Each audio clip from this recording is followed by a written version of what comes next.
Jadi orang sholat, puasa, segala macam, puncak karir mereka sampai pada derajat ya, saya ini abad, saya ini hamba, saya ini nggak punya apa-apa.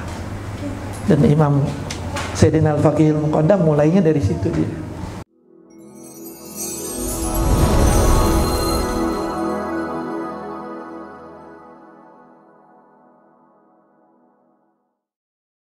Dalam hadis, tidak masuk ke dalam surga orang yang di dalam hatinya ada sebesar biji dzarrah dari kesombongan. Ibadahnya banyak, harta ibadahnya banyak. Karena sombong itu tidak bisa diampuni oleh Allah Subhanahu wa taala kecuali dia bertobat dan bertawadhu, merubah sikapnya. Kalau meninggal walaupun ibadahnya banyak dengan kesombongannya, maka tidak ada pilihan, mesti dibersihkan dulu. Itu sombongnya mesti dicuci dulu di api neraka, di api nerakanya Allah Subhanahu wa taala. Nauzubillah min ghadabillah. Itu di akhirat. Di dunia orang yang punya kesombongan di dalam hatinya tidak akan masuk ke dalam surga kenikmatan, kelezatan ibadah kepada Allah, juga ma'rifah kepada Allah Subhanahu wa taala. Tidak akan sampai derajat ma'rifah orang yang punya sombong dalam hati.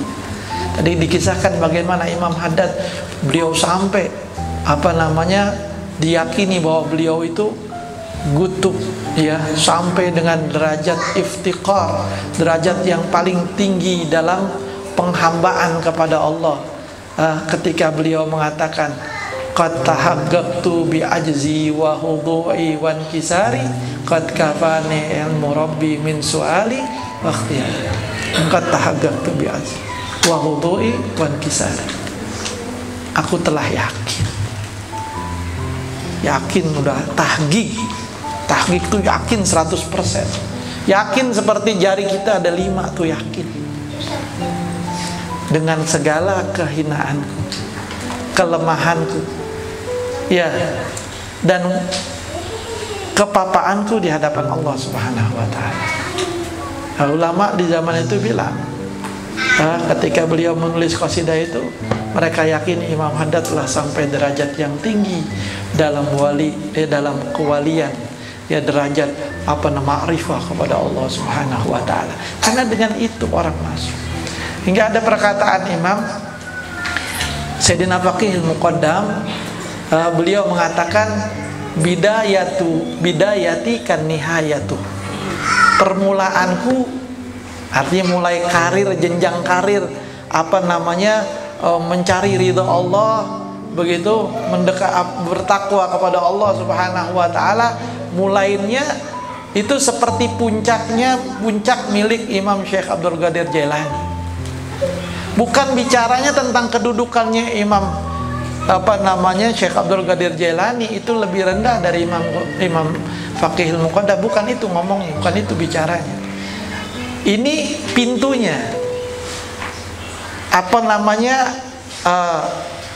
hasilnya setelah berkarir lama dalam ketakwaan kepada Allah Subhanahu wa taala, ketaatan kepada Allah, Sayyidina Syekh Abdul Qadir Jailani Sultanul Aulia sampai pada derajat al-iftiqar, kefakiran di hadapan Allah, kehinaan di hadapan Allah.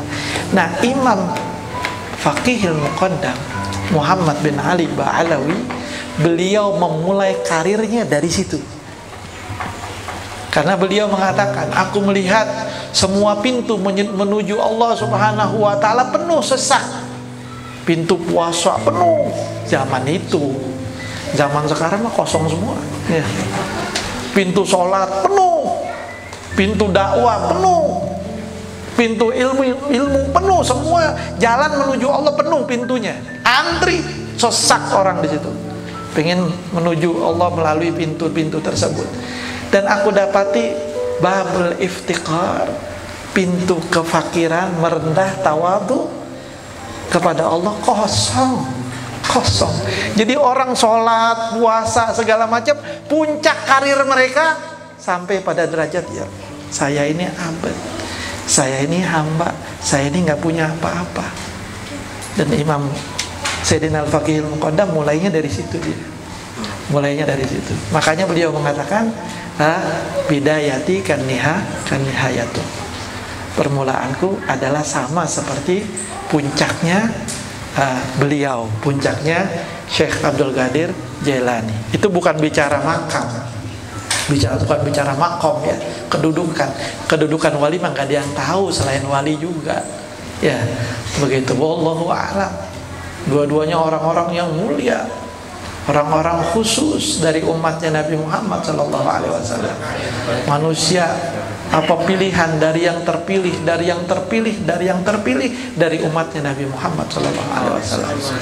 Azim semuanya, begitu. Ini bicaranya adalah apa namanya, hasil dari semua perjalanan itu, apa yang mereka dapatkan.